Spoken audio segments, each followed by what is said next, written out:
лидер молодежной военно-патриотической организации «Наследники Победы», Страцинские евреи.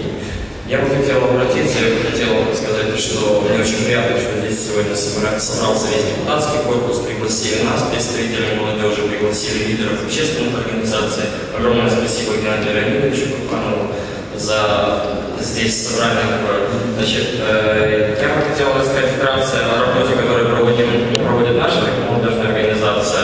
Мы базируемся вообще в Суворовском районе и занимаемся военно-патриотическим воспитанием в школах Суворовского района, в детских садах Суворовского района, проводим ряд мероприятий. Вот у нас был недавно концерт в Доме престарелых на Полстовского. Ну, вообще много мероприятий. Вот у нас сейчас есть братская могила. Я бы хотел обратиться к депутатскому корпусу с просьбой о помощи. Мы давно ведем поисковую исследовательскую работу над установлением имен погибших бойцов на братской могиле. Значит, эта братская могила находится между улицами Затонского и Заболотного вдоль железной дороги.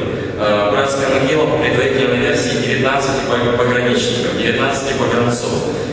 Все они безымянные, поэтому мы уже порядка полугода пытаемся какими-то способами установить имена этих погибших, отдать память тем, кто защищал наш родной край.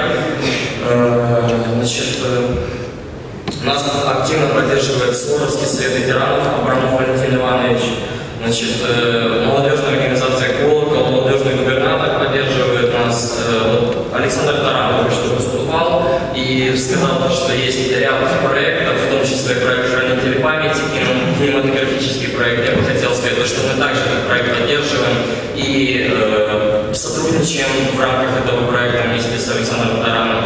А вообще, вот как конструктивно подводя итоги беседы, да, я бы хотел сказать, что для того, чтобы молодежь активно работала, мне кажется, надо создать какой-то плацдарм. Этим плацдармом, на мой взгляд, мог бы стать военно-патриотический молодежный форум, который мог бы объединить лидеров всех молодежных военно-патриотических организаций, всех представителей политических партий, потому что, на мой взгляд, вопрос военно-патриотического воспитания не должен стоять не должен разобщаться по политическим партиям, политическим конфессиям каким-то.